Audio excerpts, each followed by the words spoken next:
بسم اللہ الرحمن الرحیم۔ السلام علیکم۔ بنی اسرائیل کے دو بھائیوں کا قصہ۔ بنی اسرائیل میں دو بھائی تھے جن میں ایک مسلمان اور دوسرا کافر تھا، اور تھے دونوں دریا کے شکاری، یعنی مچھلیوں کا شکار کیا کرتے تھے۔ کافر بت کو سجدہ کرتا تھا، مگر جب مچھلیوں کے لیے دریا میں جال ڈالتا تو اس قدر مچھلی آ جاتی کہ ان کو کھینچنا مشکل ہو جاتا، مگر مسلمان کے جال میں صرف ایک مچھلی آتی اور اسی پر صبر کے ساتھ خدا کا شکر ادا کرتا۔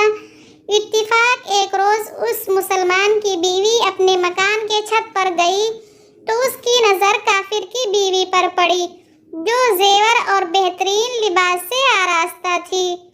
یہ دیکھ کر اس مسلمان کی بیوی کے دل میں وسوسہ پیدا ہو گیا کہ کاش میں بھی ایسی ہوتی۔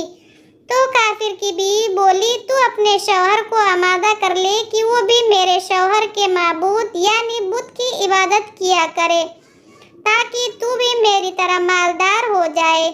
یہ سن کر مسلمان کی بیوی کچھ غمزدہ ہو کر نیچے آئی، اور جب اس کا شوہر گھر آیا تو بیوی کا حال دیکھ کر دریافت کیا کہ آخر بات کیا ہے جس سے تو اس قدر غمزدہ معلوم ہوتی ہے۔ اس کی بیوی کہنے لگی، بس میاں، یا تو مجھے طلاق دے دو یا پھر اپنے بھائی کے معبود کی پرستش اختیار کرو۔ یہ سن کر اس کے شوہر نے کہا، خدا کی بندی خدا سے نہیں ڈرتی، ایمان کی دولت کے بعد جو کفر کی باتیں کرتی ہے۔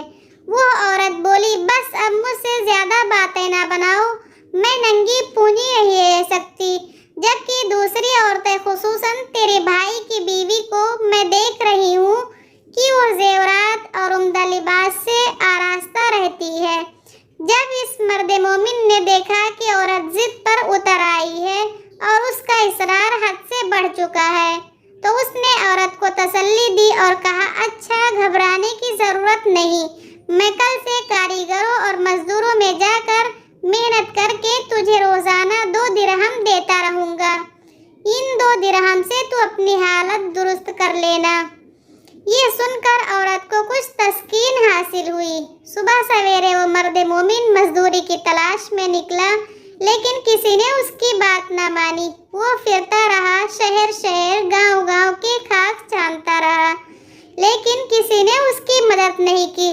بالآخر مایوس ہو کر وہ دریا کے کنارے پہنچا اور شام تک اللہ تعالیٰ کی عبادت میں مصروف رہ کر رات کو جب گھر آیا تو بیوی نے دریافت کیا، میاں آج تم کہاں تھے؟ وہ کہنے لگا، میں بادشاہ کی خدمت میں تھا، بادشاہ نے مجھ سے 29 دن کام کرنے کی شرط رکھی ہے۔ اس کی بیوی بولی، آخر وہ بادشاہ تم کو کیا دے گا؟ تو اس نے جواب دیا، میرا بادشاہ بڑا کریم ہے اور اس کے خزانے مال و دولت سے بھرے ہوئے ہیں، وہ مجھے وہ دے گا جو میں چاہوں گا۔ چنانچہ اسی طرح وہ اپنے معبود برحق کی عبادت میں مصروف رہا۔ 30ویں رات ہوئی تو بیوی نے کہا، سنو میاں، اگر کل تم نے مجھے مزدوری لا کر نہیں دی تو تم مجھے طلاق دے دینا۔ یہ سن کر اس کو کس قدر پریشانی لاحق ہوئی، اور 30ویں صبح کو اس نے ایک یہودی سے کہا، کیا تم مجھے مزدوری پر لگا لو گے؟ یہ سن کر یہودی کہنے لگا، ہاں، تم کو مزدوری مل جائے گی، لیکن شرط یہ ہے کہ میرے پاس تمہارے کھانے پینے کا کوئی بندوبست نہیں ہوگا۔ چنانچہ وہ مرد مومن روزے کی نیت کر کے یہودی کے ساتھ کام پر گیا۔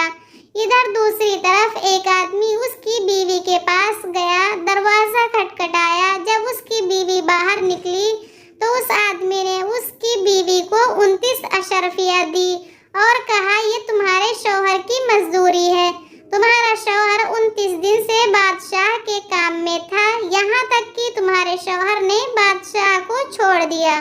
اگر وہ 30ویں دن بھی کام پر جاتا تو اس کو بہت سے اجرت مل جاتی، لیکن وہ یہودی کے پاس چلا گیا۔ اگر وہ مزید بادشاہ کا کام کرتا تو بادشاہ اس کو مزید اجرت دیتا۔ بس یہ لو 29 اشرفیہ، اس میں ایک اشرفی اس لیے کم ہے کیونکہ آپ کا شوہر 30ویں دن کام پر نہیں گیا۔